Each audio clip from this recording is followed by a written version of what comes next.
Hello guys, current affairs funda में आप सभी का स्वागत है। मैं हूं आपके साथ अभिषेक शर्मा और आज के इस वीडियो सेशन में हम 8 जून तक के सभी इंपॉर्टेंट करंट अफेयर्स कवर करने वाले हैं।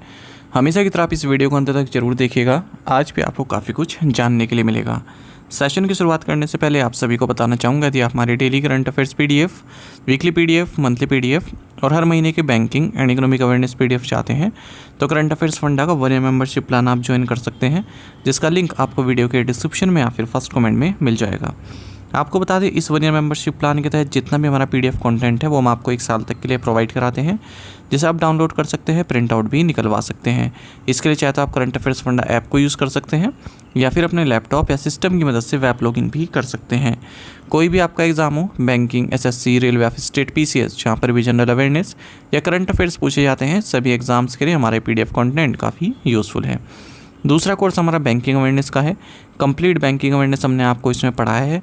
न केवल आपके बैंकिंग मेंस एग्जाम, बल्कि अगर आप बैंकिंग इंटरव्यूज़ देते हैं जैसे SBI PO, IBPS PO, RRB PO, even RBI grade B, इन इंटरव्यूज़ में जो आपसे बैंकिंग अवेयरनेस पूछी जाती है उसे भी आप आंसर कर पाएंगे इस कोर्स को पढ़कर।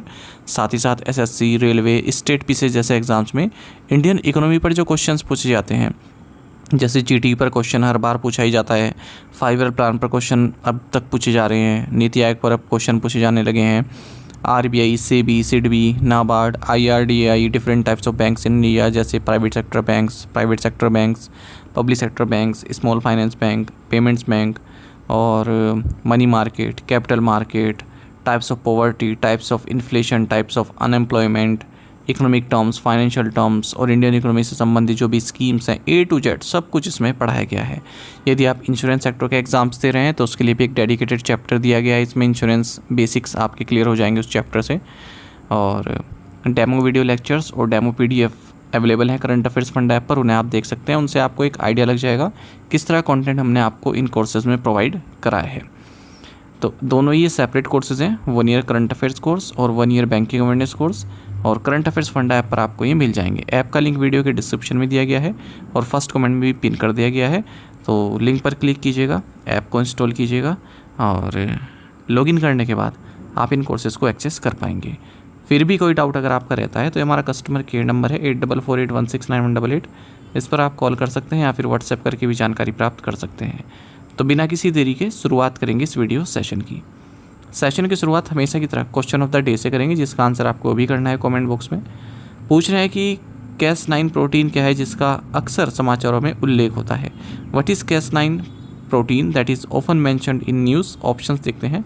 अ gene that makes plants pest resident, a molecular scissor used in targeted gene editing, a biosensor used in accurate detection of pathogens in patients, a herbicidal substance synthesized in genetically modified crops। जल्दी से answer कर दीजिए, फिर हम आगे बढ़ते हैं। और इसी तरह के क्वेश्चन यदि आप प्रैक्टिस करना चाहते हैं तो हमें टेलीग्राम पर जरूर ज्वाइन करें। करंट अफेयर्स फंडा नाम से हमारा टेलीग्राम चैनल है।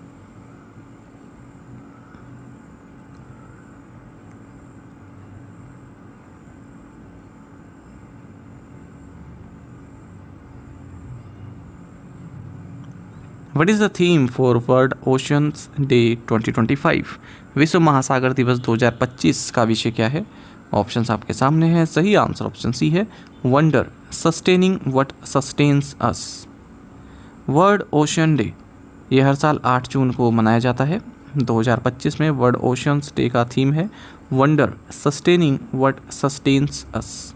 बाकी 2 फैक्ट्स तो आप जानते ही होंगे कि जो हमारा प्लेनेट है इस पे 70% से ज़्यादा, 70% से ज़्यादा ओशन है, और जो हमारे प्लेनेट पे ऑक्सीजन है कम से कम 50% ओशन द्वारा जनरेट की जाती है।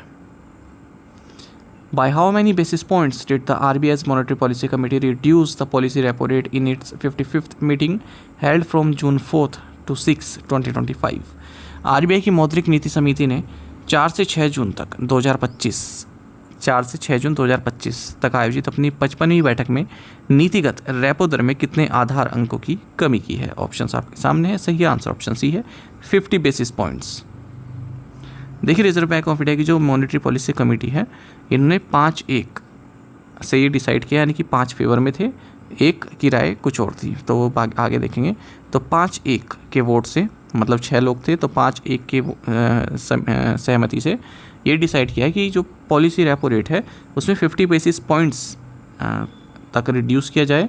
और अब जो पॉलिसी रेपो रेट है वो हो चुकी है 5.50%।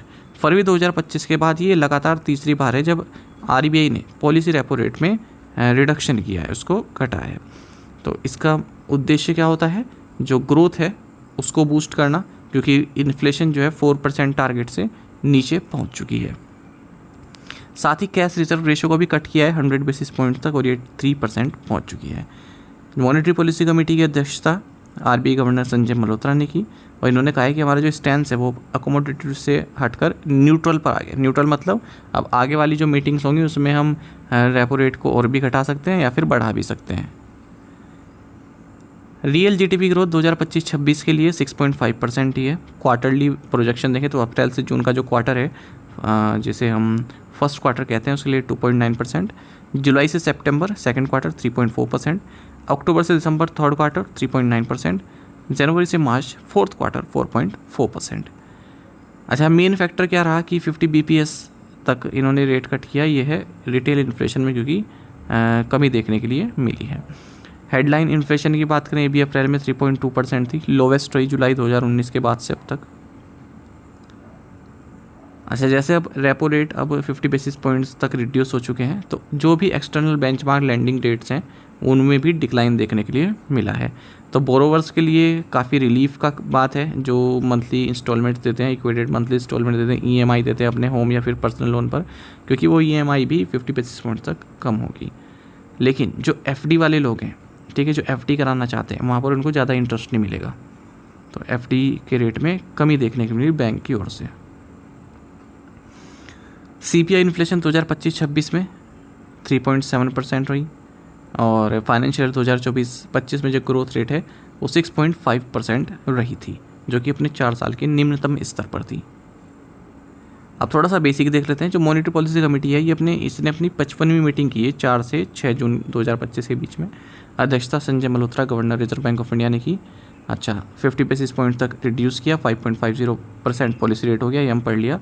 अब और कौन कौन थे इस कमेटी में, doctor Nagesh Kumar, professor Ram Singh, doctor Rajeev Ranjan, doctor Poonam Gupta और संजय मल्होत्रा, 6 लोग थे, ठीक है। अब इनमें से 5 लोगों ने तो कहा कि हाँ 50 बेसिस पॉइंट तक डिक्रीज होना चाहिए, लेकिन सुगाता भट्टाचार्य भी इसमें थी।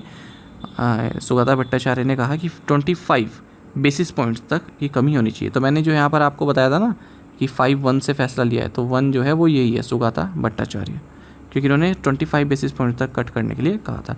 अब जो नेक्स्ट मीटिंग है MPC की, मॉनेटरी पॉलिसी कमेटी की, 4 से 6 अगस्त के बीच में होगी। Who has been appointed as the Chief Executive Officer of the Finance Industry Development Council (FIDC)? वित्त उद्योग विकास परिषद के मुख्य कार्यकारी अधिकारी के रूप में किसे नियुक्त किया गया है? राइट आंसर ऑप्शन डी है, रमन अग्रवाल। तो फाइनेंस इंडस्ट्री डेवलपमेंट काउंसिल ने रमन अग्रवाल को अपना चीफ एग्जीक्यूटिव ऑफिसर CEO नियुक्त किया है। जो FIDC है, फाइनेंस इंडस्ट्री डेवलपमेंट काउंसिल, तो रिजर्व बैंक ऑफ इंडिया के साथ जो भी asset and loan financing companies हैं या फिर NBFCs हैं जो रजिस्टर्ड हैं, वो सभी इसकी मेंबर होती हैं। और Reserve Bank of India, government of India budget बनाने से पहले भी इनसे कंसल्ट करता है। Managing director and chief executive officer of Axis Max Life Insurance Prashant Tripathi, इन्होंने हाल ही में इस्तीफा दे दिया है। What is the name of the Army tailored postal software launched by the Indian Army Postal Service Corps? भारतीय सेना डाक सेवा कोर द्वारा लॉन्च किए गए सेनानुकूलित डाक सॉफ्टवेयर का नाम क्या है? राइट आंसर ऑप्शन डी है, Meghdoot millennium. Indian army postal service corps ने मेघदूत मिलेनियम लॉन्च किया है, जो कि एक आर्मी टेलर्ड पोस्टल सॉफ्टवेयर है जिसे centre for excellence in postal technology Mysore द्वारा बनाया गया है। आपको बता दें, जो आर्मी पोस्टल सर्विस कॉर्प है ये लार्जेस्ट पोस्टल सिस्टम है पूरे वर्ल्ड में और इन आर्म फोर्सेस के लिए बनाया गया है। ये इंडिया में हो चाहे फिर यूनाइटेड नेशन मिशंस के लिए हो। हु लॉन्च द आयुष सुरक्षा पोर्टल? आयुष सुरक्षा पोर्टल किसने लॉन्च किया? राइट आंसर ऑप्शन बी है, प्रताप राव जाधव। आयुष मिनिस्टर प्रताप राव जाधव ने आयुष सुरक्षा पोर्टल लॉन्च किया है ताकि जो मिसलीडिंग एडवर्टीजमेंट है, एडवर्स रिएक्शन है, इस तरह के जो इश्यूज़ हैं उनको एड्रेस किया जा सके। This portal will strengthen consumer protection and regulatory oversight in the field of traditional medicine. This platform will serve as a vigilant watchtower against misleading advertisement and ensure that only safe and credible products reach the people. What is the rank of Delhi Airport among the top 10 hub airports in Asia Pacific and Middle East regions in 2024? 2024 में Asia प्रशांत और मध्य पूर्व क्षेत्रों के शीर्ष 10 हवाई अड्डों में दिल्ली हवाई अड्डे का स्थान क्या है? राइट आंसर ऑप्शन सी है 2024। तो Delhi airport top 10 hub airports में शामिल है। अगर हम Asia Pacific and middle east regions की बात करें, Delhi international airport limited Indira Gandhi international airport को ऑपरेट करती है दिल्ली में। अगर हम उन टॉप 10 हब एयरपोर्ट्स की बात करें तो दिल्ली 10वें नंबर पर है, पहले नंबर पर दुबई इंटरनेशनल एयरपोर्ट है, फिर शंघाई पुडोंग इंटरनेशनल एयरपोर्ट दूसरे नंबर पर है, फिर हमाद इंटरनेशनल एयरपोर्ट तीसरे पर आता है, Incheon international airport south Korea चौथे नंबर पर है, और तीसरे नंबर पर यह था Hamad international airport. Z and SBM Bank India have jointly launched the SBM Jet credit card which is powered by RuPay, option B. तो Z एंड SBM बैंक ने संयुक्त रूप से SBM Jet credit card launch किया है जो रुपे द्वारा संचालित है। तो Z एक क्रेडिट स्कोर बिल्डर प्लेटफॉर्म है और SBM बैंक इंडिया इन्होंने मिलकर SBM Jet credit card launch किया है जो कि एक fixed deposit back credit card है। And this credit card is powered by RuPay network, और इसको लिंक कर सकते हैं आप किसी भी UPI ऐप पर डेली पेमेंट्स के लिए। Who was conferred the inaugural MP Virendra Kumar national thought leadership award? MP Virendra Kumar राष्ट्रीय विचार नेतृत्व पुरस्कार किसे प्रदान किया गया? राइट आंसर ऑप्शन डी है पांडुरंग हेगड़े। जाने माने इन्वायरमेंटलिस्ट हैं, सोशल एक्टिविस्ट हैं पांडुरंग हेगड़े। इन्हें MP Virendra Kumar national thought leadership award दिया गया है फॉरेस्ट कंजर्वेशन में इनका जो कार्य है, कम्युनिटी बेस्ड इन्वायरमेंटल एक्टिविज्म में जो है एक्टिव रहे हैं उसके लिए ये अवार्ड प्रेजेंट किया गया water conservationist Magsaysay award winner doctor Rajendra Singh को। नाम याद रखिएगा, राजेंद्र सिंह, इन्हें वाटरमैन ऑफ इंडिया भी कहते हैं, ठीक है। तो इनके द्वारा अवार्ड दिया गया है।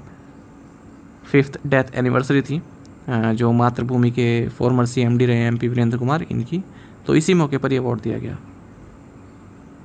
5 लाख रुपए भी दिए जाते हैं इसमें। India and which country have formally agreed to deepen maritime relations? Bharat और किस देश ने समुद्री संबंधों को आगे बढ़ाने पर औपचारिक रूप से सहमति व्यक्त की है? राइट आंसर ऑप्शन ए है जापान। तो भारत और जापान ने फॉर्मली सहमति जताई है कि हम मैरीटाइम रिलेशंस को आगे बढ़ाएंगे। जापान ने अपना सपोर्ट भी दिया है अंडमान निकोबार एंड लक्षद्वीप आइलैंड को एक स्मार्ट ग्रीन आइलैंड बनाने के लिए, रिन्यूएबल एनर्जी यहाँ पर यूज़ हो सके। Two sides have agreed on using digital technology in port operations to enhance efficiency, reduce logistical cost and minimise carbon emissions. As of March 2025, what was the size of Reserve Bank of India's balance sheet? मार्च 2025 तक भारतीय reserve bank की balance sheet का आकार कितना था? Right answer option C है 76.25 lakh crore rupees. तो balance sheet जो है RBI की वो 8.20% से बढ़ी है और 76.25 लाख करोड़ रुपीज़ की वैल्यू रही मार्च 2025 तक, क्योंकि 33% गेन देखने मिला है फॉरेन एक्सचेंज ट्रांजैक्शन में, जिसके कारण जो RBI वो भी सेंट्रल गवर्नमेंट ने 2.7 लाख करोड़ रुपीज़ का डिविडेंड दे पाई है। अच्छा, जो हमारे एसेट बढ़े हैं वो क्यों बढ़े हैं? क्योंकि gold, domestic investment, foreign investment ये सब बढ़ी है। गोल्ड इन्वेस्टमेंट देखें तो 52.09% बढ़ी, फॉरेन और डोमेस्टिक इन्वेस्टमेंट 14.32% बढ़ी, फॉरेन इन्वेस्टमेंट 1.70% बढ़ी है, और इनकम भी जो है 22.77% तक बढ़ी है, जबकि एक्सपेंडिचर 7.76% तक बढ़ा है। लायबिलिटीज साइड पर देखें तो RBI की लायबिलिटीज़ बढ़ी हैं क्योंकि नोट्स जो इशू किए गए उनमें इंक्रीज़ देखने मिला, रिवैल्यूएशन अकाउंट्स, अदर लायबिलिटीज़, इन सब में बढ़ोतरी हुई है। 40,861.70 करोड़ रुपये का प्रोविज़न किया गया, कंटीजेंसी फंड में ट्रांसफ़र किया गया उसे। डोमेस्टिक असेट्स 25.73% है, वहीं foreign currency assets, golds, loan and advances to financial institution outside India ये 74.2% है टोटल एसेट्स के।